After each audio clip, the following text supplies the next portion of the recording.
আমি যেখানে যেতাম শ্বশুর আব্বাই সেখানে যেত। আমি রান্নাঘরে রান্না করতে গেলে সেখানেও শ্বশুর আব্বা চলে আসত। মাঝে মাঝে শ্বশুর আবু আমায় এমন কিছু কথা বলতো সেটা আমি সহ্য করতে পারতাম না। শিশুর বাবা মা সবসময় বলতো, আমি যদি আমার ছেলেকে না বলতাম তাহলে সে তোমাকে বিয়ে করত না। আমার স্বামী যখন ওই বাড়ি থেকে বেরোতো তখন আমার শ্বশুর আমার ঘরে এসে আমার স্বামীর নামে বাজে মন্তব্য করত। একদিন রাতে আমার স্বামী আমার ঘরে আসেনি, আর আমি ভয় পেয়ে আমার শ্বশুরের ঘরে চলে যাই। তারপর আমার শ্বশুর আমার যা অবস্থা করলেন সেটা আমার বলতেও লজ্জা লাগছে, কারণ কিছু রাত এতটাই অন্ধকার হয় যে মানুষের জীবন থেকে সব আলো মুছে দেয়। আজকের রাতটা আমার জীবনের এমনই একটা অন্ধকার রাত হয়ে ওঠে। আমার স্বামী রজব এখনো বাড়ি ফেরেনি। রাত 1টা বাজছে। আমি ঘরে বসে তার ফেরার জন্য অপেক্ষা করছিলাম। আমার নজর বারবার ঘড়ির কাঁটার দিকে চলে যাচ্ছিল। সেকেন্ডের কাঁটার সাথে সাথে আমার ভয়ে গলা শুকিয়ে যাচ্ছিল। আমি প্রার্থনা করছিলাম যাতে রজব তাড়াতাড়ি বাড়ি ফিরে আসে। এরই মাঝে হঠাৎ করে বিদ্যুৎ চলে যায়। পুরো ঘরটা একেবারে অন্ধকার হয়ে যায়। আবার অন্ধকারে খুব ভয় লাগে, আর এখন চারিদিক অন্ধকার। এমনিতে আমি রজবের না ফেরার জন্য চিন্তায় ছিলাম। তার উপরে অন্ধকার, আমি কিছু দেখতে পাচ্ছিলাম না। মনে হচ্ছে যেন আমি অন্ধ হয়ে গেছি। আমি কোনো রকমে জিনিসপত্রকে নিজের ঘরের দিকে যাচ্ছিলাম।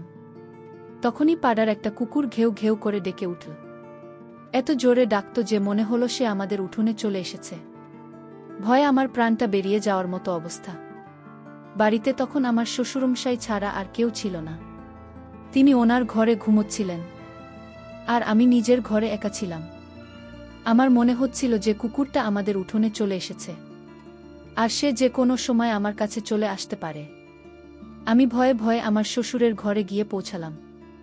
আমি ওনার ঘরের দরজায় ধাক্কা দিতে লাগলাম। যখন ঘরের দরজা খোলে তখন আমি ভয়ে কাঁপছিলাম।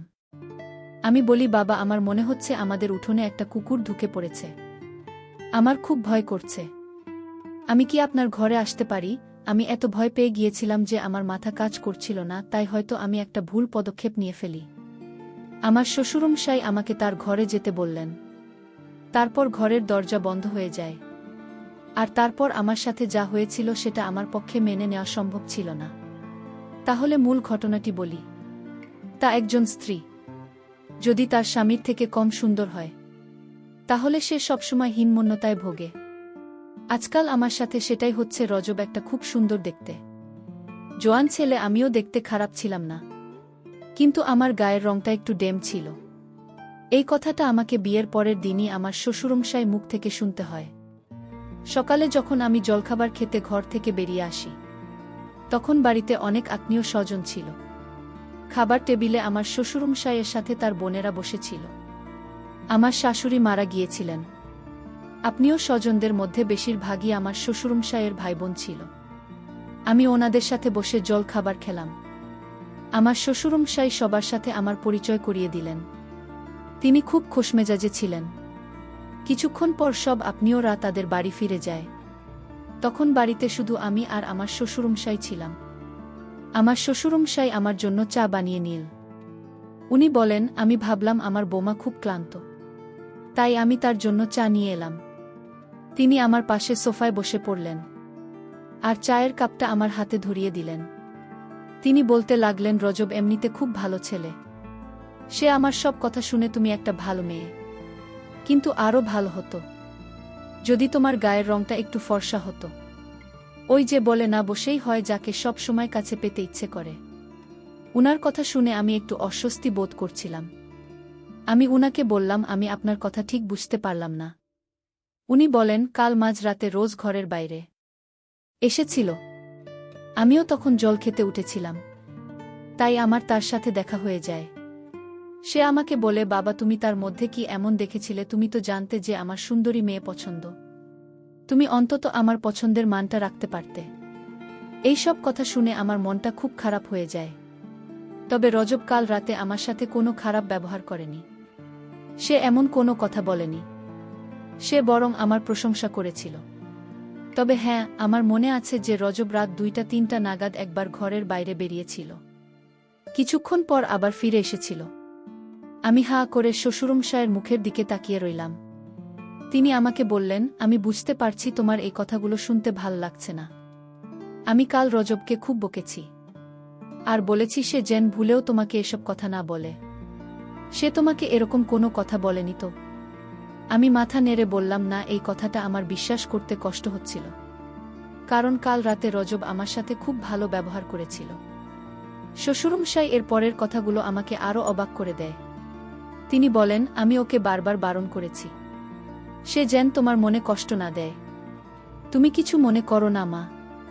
কিন্তু আমি যখন তোমাকে দেখতে গিয়েছিলাম তখন তুমি মেকআপ করেছিলে। তখন তোমাকে দেখে আমার ফর্সা মনে হয়েছিল, কিন্তু তোমার আসল রংটা তো পরে দেখলাম। ওনার কথা শুনে আমি চুপ করে গেলাম। আমি বুঝতে পারছিলাম না কি জবাব দেব। হ্যাঁ, এটা সত্যি যে আমাকে যখন দেখতে আসা হয়েছিল তো এখন আমি একটু মেকআপ করেছিলাম, কিন্তু সেটাই তো স্বাভাবিক। আজকাল সব মেয়েরাই তো একটু আধটু সাজগোজ করে। রোজের সাথে যখন আমার সমস্ত বিয়ের কথা পাকা হয়েছিল তখন আমি খুব খুশি হয়েছিলাম, কারণ শ্বশুরবাড়িতে আমার ভুল ধরার জন্য আমার কোনো শাশুড়ি ও ননদ থাকবে না। কিন্তু তখন কি আর আমি জানতাম যে আমার শ্বশুরমশাই বিয়ের পরের দিনই আমার কথায় খুব ধরতে শুরু করবেন। বিয়ের পরের দিন থেকে আমি রান্নাবান্না আর ঘরের কাজ করা শুরু করে দিয়েছিলাম, কারণ বাড়িতে শুধু আমার শ্বশুরমশাই আর আমার স্বামী থাকত। এমনিতে আমার শ্বশুরমশাই খুব ভাল ছিলেন, আমার সাথে খুব ভালোভাবে কথা বলতেন, কিন্তু উনি রজবের ব্যাপারে যেসব কথা বলতেন সেসব শুনতে আমার ভাল লাগত না। রজব অফিসে বেরিয়ে যাওয়ার পরে বাবা আমার ঘরে চলে আসতেন। আমি তখন রজবের ফেলে রাখা জিনিসপত্র গোছাতে ব্যস্ত থাকতাম। বাবা এসে বলতেন, তুমি তাড়াতাড়ি আমাদের জন্য জলখাবার বানানো, তারপর আমরা দুজনে বসে গল্প করব। তিনি আমার সাথে বন্ধুর মতো কথা বলতেন। আমি ওনাকে এটাও বলতে পারতাম না যে আমি খুব ক্লান্ত, একটু বিশ্রাম নেব। কিন্তু চিন্তার বিষয় এটাই যে বাবা সবসময় আমার খেয়াল রাখতেন। আমি যখন রান্নাঘরে থাকতাম তখনই সেখানে এসে হাজির হতেন। আমি যখন রান্না করতাম তখন তিনি বলতেন, এভাবে নয়, এভাবে বানানো যাবে, এই খাবার পছন্দ নয়, এমনিতেই তুমি দেখতে ভালো নয়। তার উপর যদি স্ত্রীর দায়িত্বটা ভালো করে পালন না করে তাহলে স্বামীর মন জিতবে কি করে? মাঝে মাঝে আবার বলতেন যে তুমি রুটিটা গোল করে ফেলতে পারো না। তো সবসময় যদি কেউ কারো মাথার উপর চেপে থাকে তাহলে সেটা একসময় বিরক্তিকর হয়ে ওঠে। আমিও বাবার উপর বিরক্ত হতে শুরু করেছিলাম। একদিন এমন একটা ঘটনা ঘটে যেটা আমাকে আরও বিচলিত করে তোলে। একদিন আমার শ্বশুরমশাই বলেন, রজব কখনো তোমাকে কোথাও ঘুরতে নিয়ে যাবে না, কিন্তু আমি জানি তোমারও ঘুরতে যেতে ইচ্ছে করে। তুমি অনেক স্বপ্ন নিয়ে এই বাড়িতে এসেছ। চলো তুমি রেডি হয়ে নাও, আমি তোমাকে ঘুরতে নিয়ে যাব, আমরা শপিং করতে যাব। বাবা আমার সাথে আমার শাশুড়ি মায়ের মতোই ব্যবহার করতেন। আমার সব কাজে ভুল ধরতে বলতেন। রজবের এটা পছন্দ নয়, ওটা পছন্দ নয়। আমার মার্কেটে যেতে ইচ্ছে করছিল না, তাই আমি বাবাকে বললাম আজকে ছেড়ে দেন তিনি। তা উনি আমাকে জোর করে মার্কেটে নিয়ে গেলেন। উনি বললেন, আমি তোমাকে একটা সুন্দর জামা কিনে দেব, যেটা পরলে তোমাকে খুব সুন্দর দেখাবে। উনি আমাকে দোকানে নিয়ে গেলেন আর বললেন, তোমার পছন্দ মতো একটা স্যুট তুমি কিনে নাও। আমি কালো রঙের একটা স্যুট পছন্দ করলাম, কিন্তু বাবা বললেন, এমনিতেই তোমার রংটা খুব কালো, তার উপর তুমি যদি কালো রঙের জামা পরে তাহলে তোমাকে ভূতের মতো দেখাবে। তিনি আমার জন্য একটা লাইট কালারের স্যুট পছন্দ করলেন, যেটা আমার একদম পছন্দ হয়নি, কিন্তু আমি চুপ করে রইলাম। উনি বললেন যে রংটা পরে তোমাকে ভালো দেখাবে।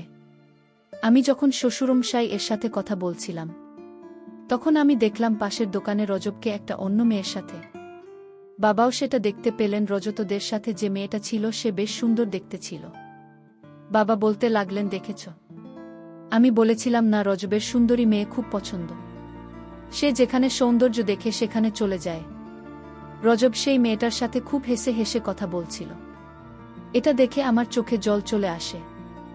আমি ওখান থেকে কিছু না কিনেই চলে আসি। আমার খুব রাগ হচ্ছিল, মনে হচ্ছিল সব কিছু তছনছ করে দিতে। আমি ভাবতে লাগলাম যে রজব কিরকম ছেলে। সে আমাকে বলতো সে আমাকে ভালোবাসে, আর বাইরে গিয়ে সে অন্য মেয়ের সাথে ঘুরছে। আমার শ্বশুরমশাই বললেন, আমি কখনোই চাই না তোমাদের ঘর ভেঙে যাক মা। তবে ছেলেরা একটু স্বাধীন হয়, বিশেষ করে এমন ছেলেরা যারা সৌন্দর্য দেখে পাগল হয়ে যায়। হ্যাঁ, তুমি যদি দেখতে সুন্দর হতে তাহলে হয়তো তোমার স্বামীকে ঘরে বেঁধে রাখতে পারতে। বাবা আমার পাশে বসে আমাকে বোঝাতে লাগলেন। বাবা বললেন, আমি রোজ ওদের সাথে কথা বলবো, কিন্তু আমি কিছু গ্যারান্টি দিতে পারছি না। আমি রজবের জন্য কি না করতাম। তার পছন্দের খাবার বানাতাম, তার পছন্দমতো ঘর সাজিয়ে দিতাম, এমনকি নিজেকেও তার মনের মতো তৈরি করার চেষ্টা করতাম। কিন্তু রজবের আমার এত আত্মত্যাগ চোখে পড়ে না। রাতে যখন রজব বাড়ি ফিরে আসে, তখন আমি আমার ঘরে বসে কাজ করছিলাম। রজব আমাকে জিজ্ঞেস করে, তোমার কি হয়েছে, শরীর ঠিক আছে তো? আমার তো ইচ্ছে করছিল এখনই বলে দিতে যে আমি তোমার আসল রূপটা ধরে ফেলেছি, কিন্তু বাবা আমাকে অনেকবার বারণ করেছিলেন। বলেছিলেন, এটা করলে আমার ঘর ভেঙে যেতে পারে। যদি জানতে পারে যে তুমি জেনে গেছ তার অন্য মেয়ের সাথে প্রেম আছে, তাহলে তার মন থেকে সব ভয় দূর হয়ে যাবে। আমি রোজ ওকে বলি যে আমার মাথা ব্যথা করছে। রজব বলে, চল, আমি তোমাকে ডাক্তারের কাছে নিয়ে যাচ্ছি। এমনিতেই তোমার গায়ের রং কালো, তার উপর কেঁদে কেঁদে নিজের যে অবস্থা করেছ, তোমাকে একেবারে ভূতের মতো দেখাচ্ছে। কথাটা শুনে আমার খুব অভিমান হয়। আমি বলি, আমি যখন এতই খারাপ তখন আমাকে বিয়ে করলে কেন? আমার কথা শুনে রজব আমার দিকে তাকিয়ে থাকে। তারপর একটু হেসে বলে, আমার অনেক বড় ভুল হয়ে গেছে, কিন্তু কি আর করা যাবে, ভুল যখন হয়েছে তখন তোমাকে সঙ্গে তো করতে হবে। এই বলে সে হাসতে হাসতে আমার পাশে এসে বসে। আমি বলি, আমি কোথাও যাব না, আমার মাথা ব্যথা করছে, আমি ওষুধ খাবার ঠিক হয়ে যাবে। এই বলে আমি ঘর থেকে বেরিয়ে চলে যাই। কিন্তু আমার মনটা খুব খারাপ হয়ে যায়। স্বামী যদি তার স্ত্রীকে ভালোবাসে আর সবসময় তার খুঁত ধরে, তাহলে এক সময়ে স্ত্রী ও তার স্বামীর প্রতি ভালোবাসা কমে যায়। রোজ ওদের প্রতি আমার টান আস্তে আস্তে কমতে শুরু করেছিল। একদিন আমার শ্বশুরমশাই বলেন যে তাদের পরিবারের একজনের বিয়ে আছে, তাই আমাকে তৈরি থাকতে বলেছিলেন। আমিও একটু সাজগোজ করেছিলাম। সেই সময় রোজ ঘরে আসে আর আমার দিকে এখন জোরে তাকিয়ে থাকে। ওকে দেখে আমার মনে হলো যে আমি হয়তো তার মনে প্রভাব ফেলতে পেরেছি। সে আমার পাশে এসে দাঁড়িয়ে বলে, তুমি যতই সাজগোজ করুন না কেন, আমার মতো সুন্দর তুমি কখনোই হতে পারবে না। এই বলে সে আমাকে আয়নার সামনে নিয়ে যায়। আমার মনটা পুরো ভেঙে যায়। এতক্ষণ আমি ভাবছিলাম যে 1 ঘন্টা ধরে আমি এত সাজলেন সেটা সার্থক হয়েছে। কিন্তু রজবের কথা শুনে আমার ভুল ধারণা ভেঙে গেল। মনে হচ্ছিল আমার শ্বশুরমশাই ঠিকই বলেন যে ছেলেরা সেই মেয়েকে ভালোবাসতে পারে যারা দেখতে সুন্দর হয়। আমি রজবের থেকে সরে আসি। রাগের মাথায় আমি আমার সব গয়না খুলে ফেলি, তারপর টিস্যু পেপার দিয়ে মেকআপ মুছে ফেলি।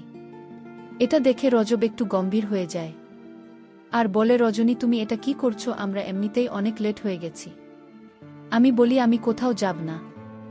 রোজ বলে, এমন ছেলেমানুষি কেন করছো তুমি? একটা ছোট ব্যাপারকে এত বড় করে কেন দেখছো? আমি বললাম, আমার ওখানে যাওয়া ঠিক হবে না, কারণ আমি তোমার পাশে মানাবে না। আর তোমার কি মেয়ের অভাব আছে? ওখানে অনেক সুন্দরী মেয়ে থাকবে, তুমি বরং তাদের সাথে। এটা বলার সাথে সাথে রজব আমার গালে জোরে থাপ্পড় মারে। আমি এটার জন্য একদম তৈরি ছিলাম না। আমি রজবের কাছ থেকে এটা আশা করিনি। রজব বলে, এসব কি কথা বলছো তুমি? তোমার কি আমাকে দেখে সেরকম লোক মনে হয়? আমাদের গলার আওয়াজটা এতটাই উঁচু ছিল যে ঘরের বাইরে অবধি আমাদের আওয়াজ শোনা যাচ্ছিল। আমি বলি, আমার সামনে ভদ্রলোক। আমার শ্বশুরমশাই আমার কাছে এসে বসে। আমি বলি, সবসময় রজব আমাকে নিয়ে ব্যঙ্গ করে। আমি যখন ওর এতটাই অপছন্দ তখন ও আমাকে বিয়ে করো কেন? আমি জোরে জোরে কাঁদতে শুরু করি। আমার শ্বশুরমশাই আমাকে সান্ত্বনা দিতে থাকে আর বলেন, রজব এরকমই, আমি ওকে বোঝাবো, তুমি চিন্তা করো না। আমি তো চাই যে তোমরা দুজনে সুখের সংসার করো, কিন্তু তার কোনো নমুনা আমি দেখছি না। সুর আব্বা বললেন, এসব বাদ দিয়ে এখন চলো বিয়ে বাড়িতে। আমি বিয়ে বাড়িতে বাবার কথায় গেলাম। আমার মনে কোন শান্তি নেই। বিয়ে বাড়িতে এত লোকজন, সে রাতে থাকা নিয়ে অনেক সমস্যা হচ্ছিল। বিয়ে বাড়িতে ঝামেলা থাকায় কে কোথায় থাকবে সেটা নিয়ে আলোচনা করতে শুরু করেছে। আমার স্বামী বিয়ে বাড়ি থেকে বাইরে কোথাও চলে গেলাম। তারপর আমাকে একটা রুমে থাকতে দেওয়া হয়। সেই রুমে আমি একা ছিলাম। আর রাত যখন গভীর হল তখন আমার রুমে আমি কাউকে দেখতে পেলাম। আমি বুঝতে পারছি না যে কে সে আমার রুমে এত রাতে। বন্ধুরা, গল্পটি আজ ব্যস্ততার কারণে শেষ করতে পারছি না। পরবর্তী পর্ব পাওয়ার জন্য আমার চ্যানেলটিকে সাবস্ক্রাইব করে পাশে থাকবেন। ধন্যবাদ। হু।